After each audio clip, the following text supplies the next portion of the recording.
Hello, YouTubers and friends. This is Roger. I'm back with another edition of Supernatural Oddities. This is part 11, and the topic's going to be layered realities. After the situation that happened in Colorado, I was just kind of thinking and pondering a few things, and I kind of woke up this morning with some ideas. But anyways, if you look back, I don't know if you've read the book Alice in Wonderland. I never have, but I more or less have had some ideas from it. And anyways, there is a line in the book where everything is up or everything is down, or basically what you think is up is actually down. And it kind of refers back to what Jonathan Kleck had said at one time, that everything in this world is actually either backwards or upside down, and that's how to get a clue or a key to what the powers that be and how they run this world. Well, anyways, I started thinking about something that James McCanney had talked about years ago, and how basically everything in this world and in this country and the whole system is kind of based on tiers, or basically different levels. And I took a look at that, and you can pretty much take a look at how the pyramid structure goes. And I kind of divided it into 4 parts. Whereas on the very lowest rung or tier or level, I call this level number 4. And generally, this is the general public, the clueless, the naive.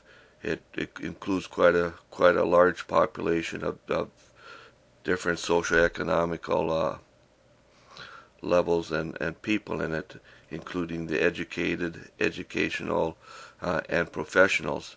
And I've just kind of off the cuff just more or less assigned to say 97% of your population belongs in this lower level, and that includes even your professors and your PhDs and your MDs and your lawyers and what have you. The people considered white collar workers.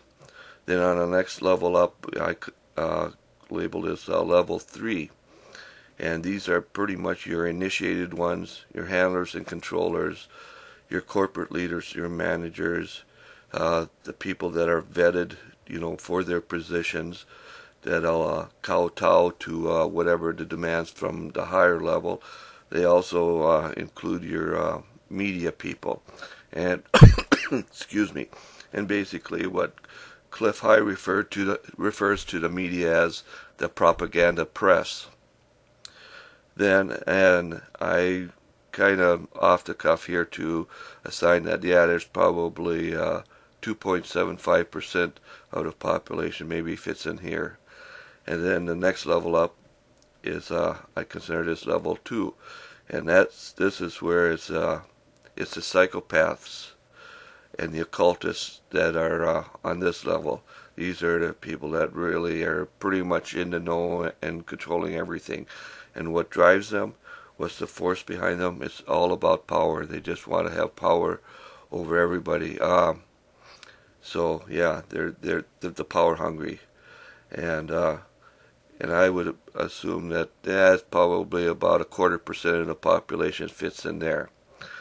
And then finally, at the very top, the seeing eye, whatever, that's your watchers in your spiritual realm. These are the ones that have that real big grip over the lower level, the psychopaths and the occultists.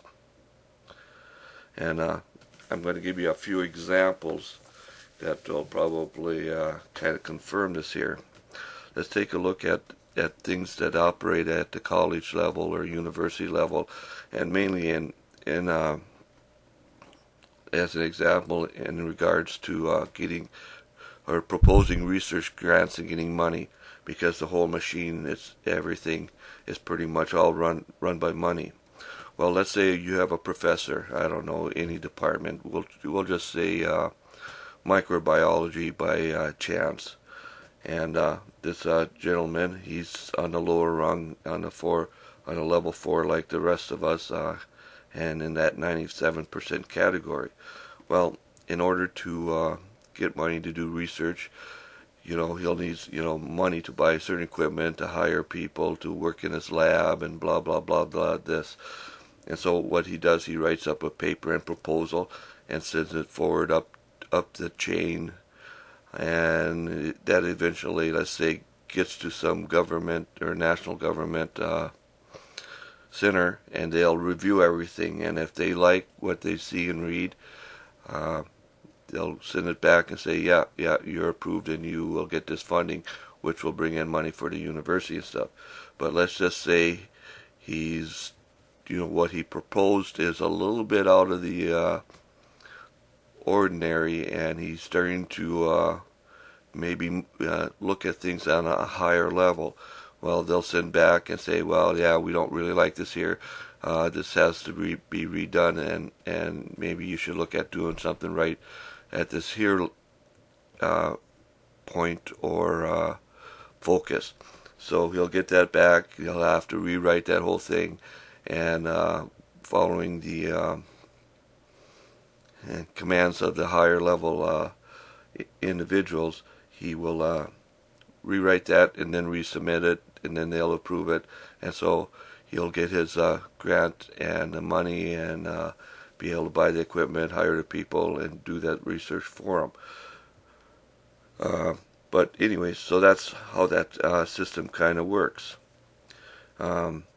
Basically, everything in life is really kind of a structured thing. It's probably no different than being in the military, where there's a certain time to get up, a certain time to go run your 2 miles and do your push-ups and sit-ups, get cleaned up, go to these here classes, do this here, whatever, and then finish out the day.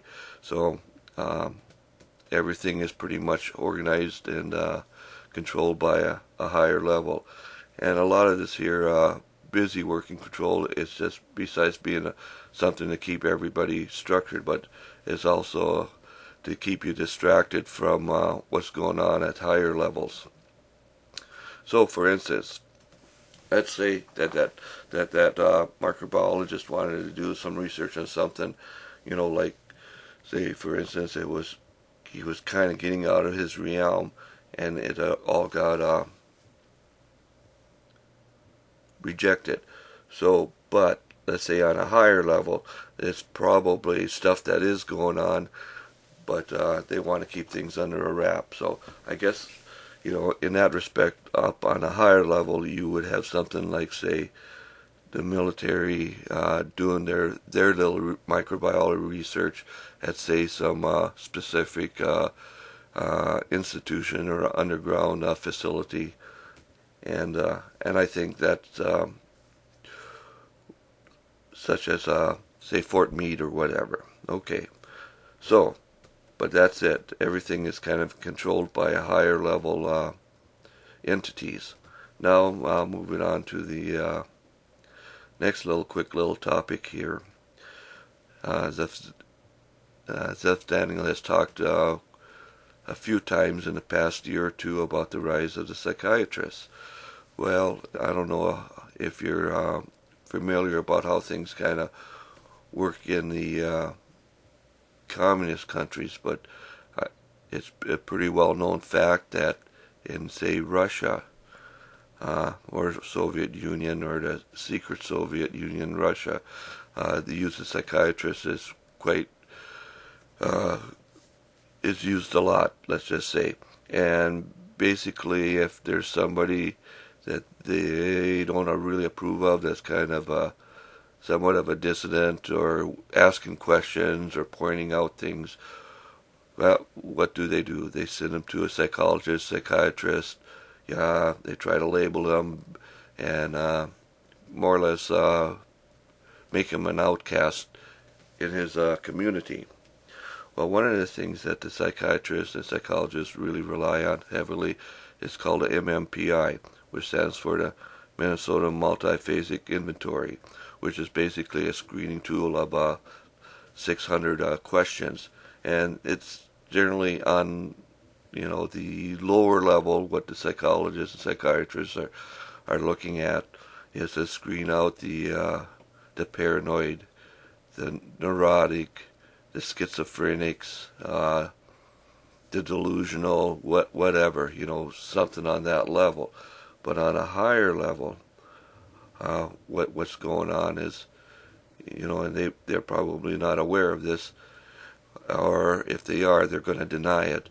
But it's to see who is of the population is waking up, because you take a look at somebody that's starting to wake up, they're going to start to notice and point out things and that aren't normal, and the controllers and handlers of this world, they really don't like to see that.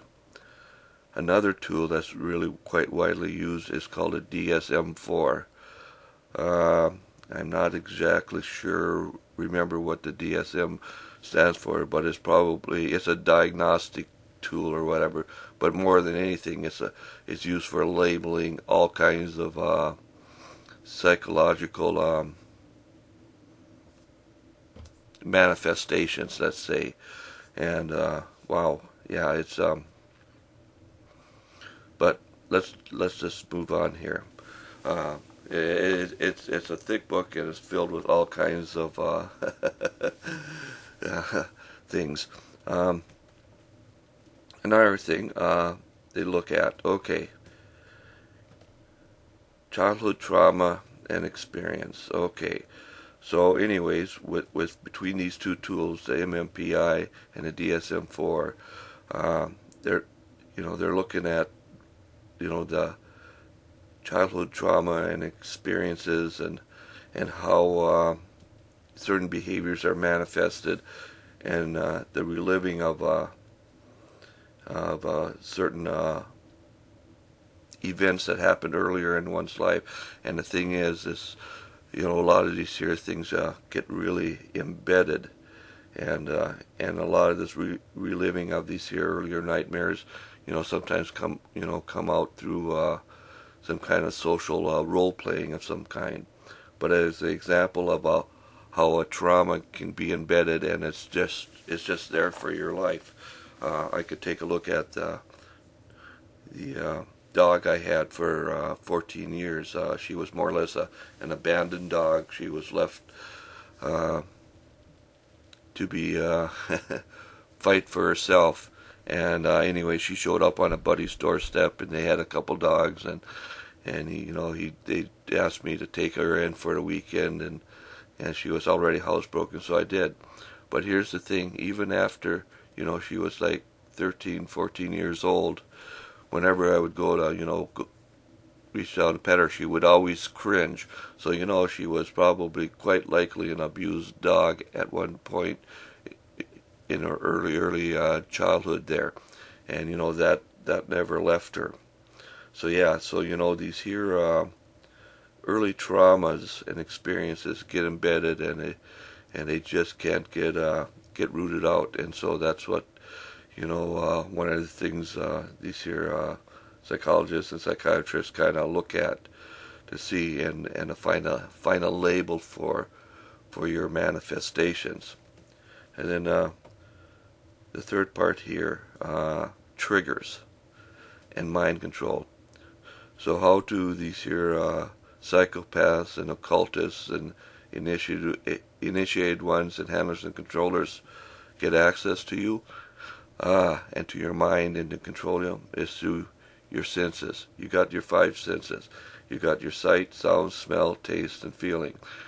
So they use all of these here to work on you one way or another. And then once they find something that you respond to, they'll use a system called anchoring. And so what they'll do with the anchoring, let's say you have something with that you'll notice visually, so they'll turn around and associate something like a sound with it, or a smell, or a taste, or some kind of like feeling, or some kind of tactile sensation. So that's generally what they do. In regards to sight, you got many different things that will come up there. As far as examples, they use all kinds of symbols, or pictures or whatever, colors, and in regards to sounds, it could be just about anything out in the community that you would hear, and also keywords and phrases. That's a big one they love to use. Oh yeah, they will use those over and over, and because they can slip those into an ordinary conversation quite easily in front of you, which nobody else would pick up, but you yourself would. So that's pretty much it as far as this here layered realities, because what you see, what you hear, what you smell, what you taste, what you pick up and feel isn't always necessarily true or your reality. And this is just to kind of give you an idea that, whatever comes your way, to pretty much sit back and try and discern the situation and evaluate whether, this is just being this psyops thing that's coming this way is being a distraction from something else or what. But that's pretty much it I wanted to share with you guys, and I hope you have a good weekend, and I wish you the best, and keep your faith with the Lord, and pray always, and may the Lord's peace be with you.